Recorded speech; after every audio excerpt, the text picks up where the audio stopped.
Without further ado, I would like to introduce our next speaker, Ruby director Fabian Fitzner.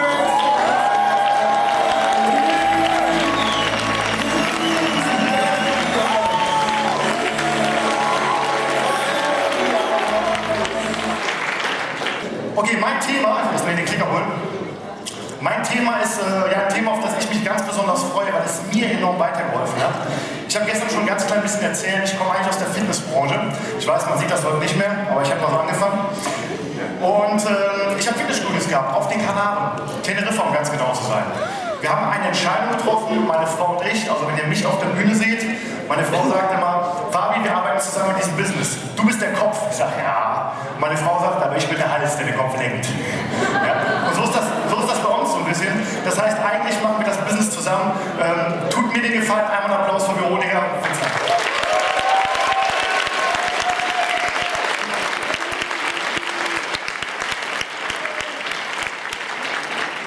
Wir haben damals eine Situation gehabt, also wir waren sehr erfolgreich, wir haben auch passives Einkommen generiert, weil wir unser Unternehmen ausgelagert haben. Das heißt, wir haben Geschäftsführer eingesetzt, die im Prinzip unsere Arbeit übernommen haben. Wir haben dort gelebt, wo andere Urlaub machen, auf Teneriffa, eigentlich alles in Ordnung. Hat auch sehr viel Spaß gemacht, bis dann 2011 die Finanzkrise ankam auf die Kanaren und wir hatten 33% Arbeitslosigkeit. Ist eigentlich ganz lustig, wir könnten nämlich jetzt diesen kompletten Teil abtrennen des Raumes, das ist nämlich genau 30%. Ihr habt alle keine Arbeit mehr. Und ihr alle müsst die jetzt mitversorgen. Das war die Situation. Jetzt könnt ihr euch vorstellen, wo am ehesten gespart wird an der Dienstleistung. Das heißt, unser Umsatz ging 50% zurück und wir waren wieder selber im Laden. Das heißt, 7 Uhr aufstehen, aufschließen, 24 Uhr Buchhaltung zumachen. 7 Tage die Woche. War nicht die Idee, war nicht der Anspruch. Was haben wir gemacht? Wir haben nach Alternativen gesucht. Und die erste Alternative war Franchise. Wir dürfen keine Namen nennen, aber für so einen kleinen Tipp zu geben. Kennt ihr so lustige lange Sandwiches? Okay, wir wollten so ein Franchise kaufen von einem Freund von uns, weil wir diese Lösung gesucht haben. Wir wollten nämlich ein System und einen Hebel haben. Jetzt haben wir uns dort mit diesem Franchise-Geber zusammengesetzt und es war in Spanien, rat mal, wie der hieß. José. Ein Klassiker, da heißen wir alle José. Wir saßen dann zusammen am Tisch und José sagt, haben wir Spanier hier? Ich entschuldige mich. Perdón, los españoles para la broma con José, okay? Und wir haben dann zusammengesessen und José sagte, pass auf, Hammer und geil, hier kannst du unterschreiben, wir haben einen super Preis verhandelt, da war ja gebraucht. Und ich sage, ich habe auch super News, José, ich habe 2 Leute, die sind komplett begeistert von deinem System, die wollen auch schon starten, wir haben sogar schon Lokale rausgesucht, eins im Casino und eins an der perfekten Lage, da wo die Engländer morgens um 6 Uhr anfangen mit Saufen und um 7 Uhr morgens am nächsten Tag aufhören. Das war eigentlich perfekt, oder? Und dann sagte José, ja, das geht nicht. Ich sage, warum das denn nicht? Weil nur ich das Franchise vergeben darf. Ich sage, ja, aber ich habe denen doch davon erzählt. Ich habe denen doch heiß gemacht, habe gesagt, wie geil dieses Konzept ist. Ich habe auch das Exklusivrecht. Okay, wie viele Läden hast du denn? Sagt er, keinen. Okay, interessant. Und wie bist du da gekommen? Ja, ich kannte jemanden, der hat mir dieses Recht vergeben. Und dann haben wir es nicht gemacht. Und dann haben wir weitergesucht und wir haben Network Marketing gefunden. Und wir sind im Network Marketing gestartet, die alle nebenberuflich. Ich habe es gestern schon kurz erwähnt. Für mich war die Frage, warum gibt es Menschen in dieser Branche, die so extrem erfolgreich sind? Und warum gibt es Menschen, die es nicht sind? Und was machen diese Menschen anders? Wer will wissen, was diese Menschen anders machen? Okay, ganz einfach. Das sind diese 4 Dinge. Kelvin hat es gesagt. Das ist der Glaube. Ich übersetze jetzt mal das Wort Belief. Nicht als Glaube, das ist so ein bisschen religiös in Deutschland eingehaucht. Sagen wir mal Vertrauen. Also Vertrauen an deine Company. Vertraut ihr der Company Jeunesse? Okay, super. Das zweite ist Vertrauen in die Produkte. Haben wir die besten Produkte der Industrie? Yes. Das nächste ist der Glaube an sich selbst. Und ich denke, dass die Speaker, die heute auf der Bühne waren und die noch kommen werden, euch sehr wahrscheinlich das eine oder andere gegeben haben, dass ihr auch in Zukunft diesen Glauben habt. Ist das richtig? Ja. Super. Und der letzte Punkt ist der Glaube an die Industrie. Und das wird mein Thema sein. Ich habe mich dann sehr intensiv mit dieser Industrie auseinandergesetzt, um festzustellen, um zu lernen, um rauszugehen und zu sagen, ich bin Network Marketing Professional. Weil die meisten von euch haben eben gerufen, als ich nach dem Beruf gefragt habe, Ingenieur, Maurer, Maler, Arzt. Aber vielleicht 1-2% haben gesagt Networker. Und ihr müsst die Identifikation bekommen. Und die bekommt ihr nur, wenn ihr vertraut, dass diese Branche wirklich eure ist und ihr euch darin wohlfühlt. Das wird das Thema. Und ich möchte starten im Prinzip mit der Geschichte des Network Marketing. Wo kommt Network Marketing überhaupt her? Wer hat eine Idee, wann Network Marketing gegründet wurde? In welchem Jahr? Ruf's mal rein. 1940, okay, gar nicht so schlecht. Wer weiß, wann Harley Davidson geboren wurde? 1903 war die Geburtsstunde des Network Marketing. Die Watkins Corporation. Die Watkins Corporation hatte damals die sensationelle Idee, ein Produkt im Direktvertrieb zu verkaufen, aber den Kunden die Möglichkeit zu geben, wenn sie davon begeistert waren, zum Einkaufspreis einzukaufen und zu verkaufen. Das heißt im Prinzip die Vorgeschichte des Network Marketing auf ein Level wurde bezahlt. Was haben die damals gemacht? Die haben im Prinzip nur 3 Produkte gehabt, die haben verschiedene Gewürzsorten gehabt, Vanille und Zimt. Die Company gibt es übrigens immer noch, aber nicht mehr im Network Marketing. Dann ist viele, viele Jahre nichts passiert.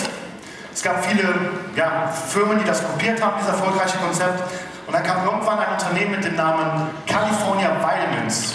Das war Karl Rehborg, hieß der Mensch. Ist übrigens auch der Vorreiter der modernen Nahrungsergänzung. War der Erste, der sich überlegt hat, Vitamine einzusetzen für die Gesundheit und das vermarktet hat. Diese Firma endete 1939 den Namen in Nutrilite. Und Nutrilite hat, und ich habe es eben gehört, 1945 die nächste Stufe des Network Marketing entwickelt und hat auf 2 Ebenen bezahlt. Jetzt konnte der Vertriebspartner, der selber Produkte verkauft hat, einen Vertriebspartner dazu gewinnen und mit diesem Vertriebspartner quasi gemeinsam ein Geschäft aufbauen und war an dessen Umsätzen beteiligt. Jetzt haben wir 2 Ebenen. Jetzt gab es 2 sehr, sehr erfolgreiche Vertriebspartner von Nutrilite. Das waren Rich DeVos und Jayman Endel. Diese beiden, auf dem einen oder anderen länger im Network Marketing ist, sind die auch ein Begriff. Denn diese beiden haben 1959 ein eigenes Unternehmen gegründet, nämlich Amway. Und Amway ist im Prinzip der Urvater unseres Network Marketings. Die haben auf 3 Ebenen bezahlt. Sind also im Prinzip noch tiefer gegangen. Das war so der Start, wo Network Marketing zum ersten Mal richtig groß wurde. Und dieses Unternehmen Amway hat dann wirklich diese Branche mal komplett wachgerüttelt und hat bis 1975, im Jahre 1974, $600 Millionen Jahresumsatz gemacht. In den 70er Jahren. In einem einzigen Jahr. Was ist passiert? Es gab viele Nachahmer. Es gab natürlich positive Nachahmer, aber auch viele schwarze Schafe. Und durch diese schwarzen Schafe ist dann der Verbraucherschutz der USA, die FTC, auf diese Branche aufmerksam geworden, hat gesagt, wir müssen diese Branche mal untersuchen. Das kann ja nicht mit rechten Dingen zugehen. 600 Millionen Umsatz, wo ist die Werbung? Wir haben noch nie davon gehört, wie machen die das? Und haben das alles untersucht und dadurch, dass es dann eben auch Companies gab, die nicht sauber gearbeitet haben, gesagt, okay, wir machen Folgendes. Wir nehmen dieses Unternehmen als quasi die Speerspitze dieser gesamten neuen Industrie, die wir nicht verstehen, und untersuchen die. Und haben einen Case aufgemacht gegen Amway. Was dann passiert ist, dass es einen richterlichen Beschluss gab, dass dieses Unternehmen 4 Jahre lang keine neuen Vertriebspartner dazu holen dürfte. Das heißt 4 Jahre lang vollkommener Rekrutierungsstopp. Also eigentlich der Tod für jedes Unternehmen, oder? War aber nicht so. Nach 4 Jahren gab es dann diesen Abschlussbericht und der Richter hat für Amway entschieden und für Network Marketing entschieden. Warum? Weil nachweislich der Umsatz nicht gestiegen ist, aber auch nicht gesunken ist. Und damit war bewiesen, dass Menschen aufgrund des Produktes in dieser Branche sind und nicht aufgrund des Geschäftsmodells. Und somit wurde Network Marketing anerkannt als reguläres Geschäftsmodell, um Produkte an den Endverbraucher zu bringen. Das kann man immer auch nachlesen, das nennt sich das sogenannte Amway-Ruling. Man hat bestimmte Dinge festgelegt, die gegeben sein müssen, damit man legitimes Network Marketing macht. Eines dieser Dinge ist, man muss in der Lage sein, mehr zu verdienen als ein Sponsor. Ist das bei Jeunesse so? Kann man mehr verdienen als ein Sponsor? Ja. Exakt. Ein weiterer Punkt war, dass man keine Lagerhaltung betreiben darf, dass man innerhalb von einem Monat 70% der bestellten Ware selber verkauft haben muss oder verbraucht haben muss. Ist es so, dass Jeunesse Lagerhaltung verbietet? Ja, müsst ihr mal eure Vertriebsvereinbarung lesen, da steht es drin. Ja, das heißt, keine Lagerhaltung. Und man muss ein Produkt- oder dienstleistungsbasiertes Business haben. Hat Jeunesse sehr gute Produkte, auf denen das Geschäft aufgebaut ist? Exakt. So, natürlich hat sich in den laufenden Jahren viel verändert. Aber vor allem in den nächsten 3 Jahren, dadurch, dass Network Marketing so anerkannt war und plötzlich die Medien sich drauf gestürzt haben, gab es von 1979 bis 1982 über 2 Millionen neue Menschen, die in dieser Branche gestartet sind. Seit 1982 geht die Entwicklung natürlich weiter. Seit 1982 hat sich extrem viel getan. Wir sind im Jahre 2014. Wie sieht es denn heute aus? Habe ich 14 gesagt? Ich wollte 14 sagen und mich auf 15 korrigieren. So. Wie sieht es heute aus? Die Zahlen, es ist ein Umsatzvergleich, ich zeige euch gleich mal ganz speziell auf Network Marketing noch ein paar Sachen. Wer kennt die FIFA? Die jungen Leute denken jetzt, PlayStation, ne? Nee, es gibt so einen Fußballverband. Relativ bekannt. Was machen die im Jahr Umsatz? 2,5 Milliarden Umsatz macht die FIFA. Die Musikindustrie 15 Milliarden Umsatz. Die Videospielindustrie, da gehört dann euer FIFA zu, 76 Milliarden Umsatz. Die Filmindustrie 88 Milliarden. Die Bioindustrie 90 Milliarden. Last but not least, Network Marketing 182 Milliarden. Im Jahr 2014. Wo kommen die 182 Milliarden her? Wo habe ich die Zahlen her? Warte.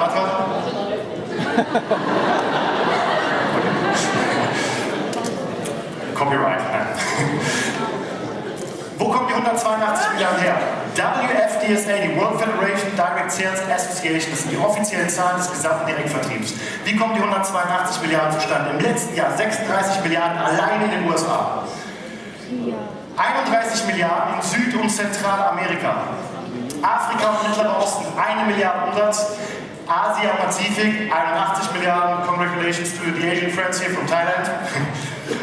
Zentral- und Osteuropa 8 Milliarden. Jetzt kommt der europäische Raum. Nehmen wir noch Westeuropa dazu, 24 Milliarden. Alleine in Westeuropa. Das ist unser Markt, Leute. Unser Markt.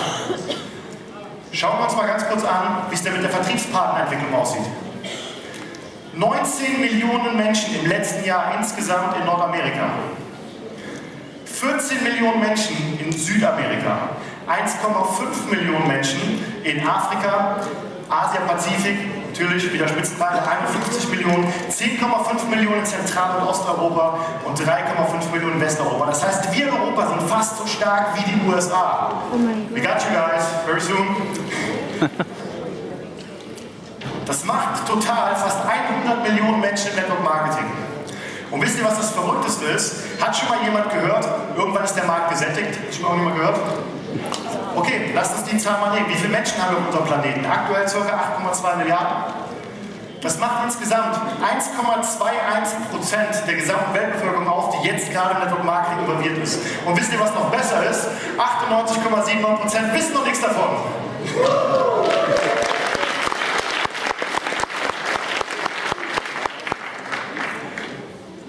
Top 10 Märkte, und jetzt wird es interessant, weltweit. USA Platz 1, China Platz 2, Japan Platz 3, Korea, Brasilien, Deutschland Platz 6. Ich glaube, das ist noch ein Applaus wert, oder?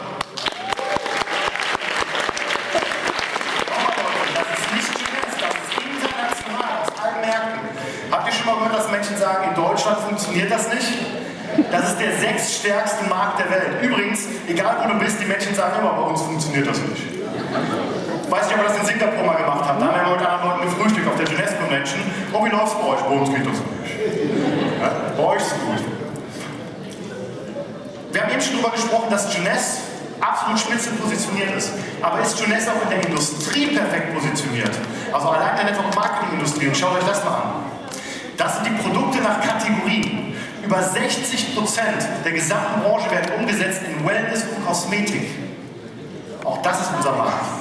Jeunesse ist nicht nur perfekt positioniert, generell im gesamten Markt, sondern vor allem auch in der Industrie, um wirklich ganz an die Spitze zu gehen. Lass uns mal ein bisschen über Verdienste reden. Hat der eine oder andere schon mal gehört, nur die oben verdienen Geld? Okay, lass uns das mal ganz kurz auseinandernehmen. Also 182 Milliarden Umsatz. Wie viel wird ausgezahlt jedes Jahr im Network Marketing im Schnitt? 40% werden ausgezahlt im Schnitt. Wisst ihr, wie viel Jeunesse auszahlt? Über 60%. Wir sind also weit über dem Durchschnitt.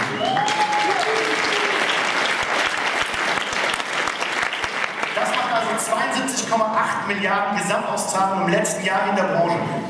Das sind 200 Millionen am Tag, die diese Industrie jeden Tag an seine Distributoren auszahlt. Und lass uns mal beleuchten, ob nur die oben Geld verdienen. Wie viele Top-Owner gibt es denn ungefähr weltweit? Es gibt verschiedene Rankings, es gibt verschiedene Ressourcen, wo man das prüfen kann. Es sind ca. 500, die über 1 Million im Jahr verdienen. Ca. 500 aktuell in der gesamten Branche. Lass uns das aber mal aufrunden, damit es leichter wird und auch ein bisschen. Es gibt ja auch Menschen, die verdienen über 1 Million. Ja? Lass uns mal sagen, insgesamt 2 Millionen von diesem Gesamtbetrag. Das sind 1,4% der Gesamtausschüttung, die an die Top-Earner gehen. 1,4%. Ich weiß, der eine oder andere sagt, okay, es gibt auch Menschen, die verdienen sehr viel Geld, aber vielleicht keine Million im Jahr, die verdienen sechsstellig. Lass uns die mal dazu nehmen. Wie viel ist das? Das waren noch ca. 8,6% wählen. Das sind über 1 Million Menschen, die fünfstellig bis sechsstellig verdienen. Und die nehmen wir auch noch raus. Das heißt, es bleiben 90% übrig, die an alle anderen gehen. 65,5 Milliarden wurden im letzten Jahr an alle bezahlt, die nicht sechs- oder siebenstellig verdienen. Wer sind denn diese Menschen? Das sind Menschen, die sich ein großes Haupteinkommen aufgebaut haben, also fünfstellig. Das sind Menschen, die sich ein Nebeneinkommen aufgebaut haben, ein gutes Nebeneinkommen. Das sind aber auch Menschen, und das ist ziemlich interessant, die gar kein Einkommen erzielen, aber über das Geld, was sie bekommen, ihre Produkte refinanzieren und somit die Produkte kostenlos nutzen. Lass uns das mal zusammenfassen, was wir gerade bei der Industrie gelernt haben. Network Marketing ist eine der umsatzstärksten Industrien weltweit. Die Branche hat eine über 100-jährige Geschichte, falls einer sagt, ist das neu. 1903. 1,21% der Menschen sind erst im Network Marketing involviert. Der Markt ist riesengroß.